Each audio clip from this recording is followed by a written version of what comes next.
Welcome back, part two. We just got done talking about on the last episode some crazy stories, some super sad stories about things that tragically happened to other agents in the industry and they lost their lives. And so we want to talk this episode about safety, things that we can do to protect ourselves. Natalie and I have been working on a list and it's endless. So we're going to try and hit on some big ones, okay, and see if we just can't maybe help you guys start thinking about some things that we can do to stay safe. Sounds great. What do you think? Which one? We got a list over here and over here. Which one do you want to hit on? I'll start. Okay. Touching base. So basically, always letting someone know if you're going on a showing, whether it's another agent in your office or your husband. A lot of times when I go, I tell him what addresses I'm going to, so he knows, and approximate times, so he knows when I'm coming home, or approximate times when I'm coming home. So yeah, just notifying other people of where you're going to be, so they know if you don't come home the last place that you were, they can go to that they place. probably drive and check to see if for sure. okay. I've even had my husband come on a client that we didn't know, and he actually drove and parked his car down the street just in case I needed him. Brilliant. Yep. Now I have a great husband that's willing to do that, but I felt completely safe knowing Husbands, that he was. if your wife asked you to do this, Yes. do it. Yes, for her safety. We're gonna be sleeping on the couch. Right. There you go. All right. Okay, so yeah, I was kind of going off that, but checking in is kind of similar to what you said there. Checking in and letting people know where you're going to be. Sure. But another big one that we talked about is keeping it light. Don't show homes at dark. Right.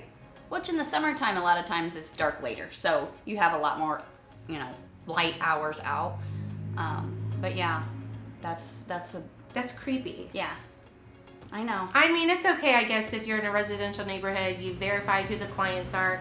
But if I'm being called, in the middle of Podunk, Right. in a house sitting by itself on the top of the hill with the barn in the back, At 8:30 at night for a showing. with the full moon. Yeah, No. Probably not gonna Not do showing that you. one. No, Not but gonna we're do doing that. daytime. How about rescheduling for tomorrow during the day? Yeah, let's reschedule. Yeah. Yep. Okay. Those are good things. So yeah, more light than dark. What Right. else we got? I know one thing I do is when I am showing a home, when I go into the home, I always lock the door behind me. That alleviates any stress of anyone coming in behind you. What if there's somebody on the inside?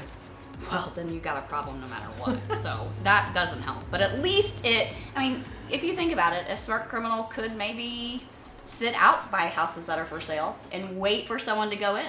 But So I really like it once you're in the house, locking it until Right. your client gets there. But let's talk about those homes that have a lockbox on it where it's just a dial number. yeah. And anybody can access it once they know the code. Have you ever gone to a door and the code from the previous agent, she leaves it or he leaves it on the number, and so you go and you just have to hit the And they don't little spin it. and they don't spin it when they leave. Yeah. So that's technically, with a door like that, somebody could be on the inside.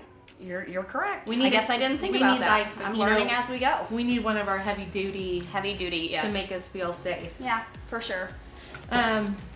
Okay, so what else we got? Ooh, I got let's one. see. Oh, Carry less. for sure. Always be ready to run. I don't take my purse. No. I don't take my purse into showings. There's No no reason no to. laptops. No laptop. Nothing I have my valuable. keys. I normally take my phone, my keys, and the listing sheets, and that's about it. That's all I take. So should we be in running shoes or are heels okay? I think heels are fine because I can run in heels if I need to. I can throw my heels off and run if I had to. I can't run in heels, so Right. So, this is what you're gonna get. Hey, but I know my stuff. yeah, so you definitely know your stuff. Yeah. I'm trying to think of some other stuff. I know one thing you kind of taught me is if you can, and you're getting a call from someone you've never met before, try and schedule a meeting at your office before you meet them for the first time. Although this market's hard to do that because if you wait too long for the next day, it could be gone. But if there's a chance that you can meet someone at an office beforehand, that would probably be ideal. Yeah, we really do like that. We like, if we can't really feel the person out, and even when we can sometimes, obviously we would always recommend that you come in first, do a buyer's consultation, Right. And get to know each other prior to even looking at the houses. So Right. that way we can kind of get your house found quicker than later. Right. Based on knowing you better. Right, for sure. Yeah. People are not who they say they are. Yeah. So you could have somebody calling you to say, I do want to see this house. This is who I am. I'm Chris Zazzetti, and I want to see this house. And, they totally give you this false story. And you get out there and it's not him. Right. That's a red flag. That's why a lot of times some realtors ask for pre-approvals beforehand. Because one of the reasons is obviously you need to make sure you're a qualified buyer. But secondly, you know that the person is interested in buying a home. They're not just there. They've already met with a lender. Right. They're actually wanting to purchase a home. Mm-hmm. It's not someone just calling that says, hey, I want to see this home, and maybe has no intentions of buying a home. You know somebody's a legit buyer when they say, can I see this home? I'm also going to send you my pre-approval from the bank. Right. You can call the bank. The lender's like, oh yeah, I've met with them. Right. That's a good clue that most of the time they're probably fine. Yeah, but for if sure. you're just getting a blind phone call, I want to meet at this house, they have no other info really they want to give you, that's a red flag. Maybe you should dig a little deeper before you go to that residence. Yeah. Another one that we talked about is have a lifeline, like somebody that so say you already pre-program in your phone an auto text, or you have a text ready to go out and it's coded, and so that person always knows that if that code comes through, that you're in danger. Right. That's a good way to do it. Yes, that's a very so make safe sure way. you find a few different people that could go to, that you can just be ready to hit send. Right. For sure. Or you could also, like if I'm another agent at your office, I'm sure I'd be willing to, if you needed me to, if you're showing a house you don't know, put your phone on and call someone and just have it. A lot of people won't do things when people are on the phone. Right. For sure. Because they know that if they are doing something bad or they're bad intentions, they'll get caught. So sometimes just having a phone call, I call my husband, hey, I'm getting ready to go into this house. He can set it on his desk. It's not, and he's there and knows if I need something, so he can hear the conversations. Is that necessary on all? No. But if you're, want to be extra careful, there's nothing wrong with being extra careful these days. Never. Okay. Another one, should you be walking in front of the client or behind the client? I always behind the client.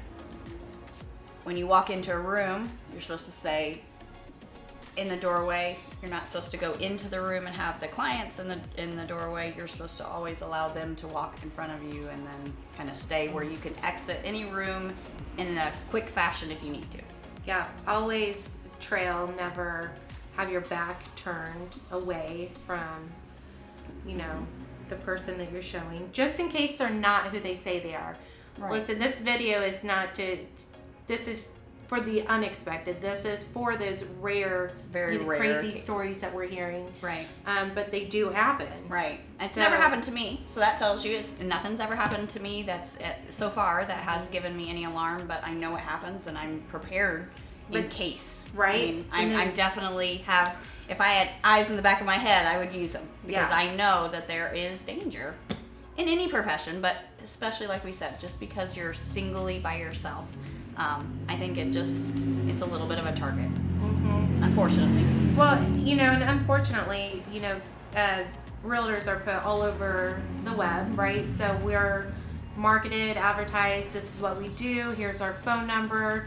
So if I am a person that my motive is to, make an easy contact with a female, get her in a secluded place, in a vacant home, I can find all three of those very easily. First of all, I just have to identify a house that's for sale that's vacant. Secondly, I have to find the agent that I want to use. and her phone number and just make one simple call and say, can you show me that listing? Yeah, it's simple. It's very simple to target and seclude an agent. Right. And it's because, like you said, it's not just meeting the agent, but you're plenty of vacant houses. That's Tons of vacant right, houses. where no one, I mean, and people walk in and out all the time into these houses. So neighbors wouldn't think anything.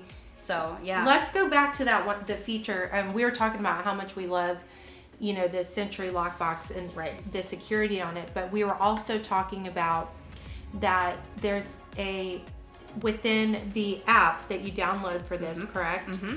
There's a link. Can you tell us more about how that link works? It's something about, and I haven't used it, and I'm actually, after this video, going to do a little more research on it because it makes perfect sense to use. I've seen it where you can put basically in the app, you it notifies obviously where you're at because you're doing the showing at that property, but you can set it to where it basically checks on you, to where you have to like hit a button to tell it that you're okay.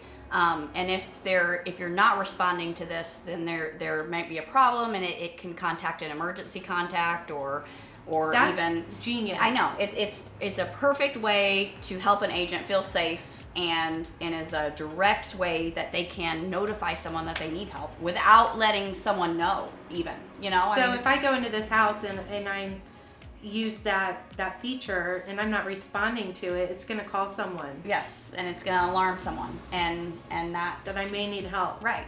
So that's in their app. That's like it's definitely something I think agents should use. The most of us use this, so this is Right. great. It's so something I already say there. Let's all do it. Right. I mean, it's not going to hurt anything. It's only No. going to help and prevent. So Definitely a good way to help protect, for sure.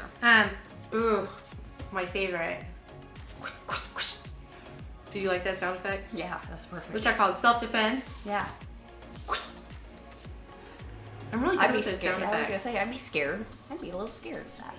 I swear, if somebody tried to take me, they'd send me back. They'd be like, "Screw this, man."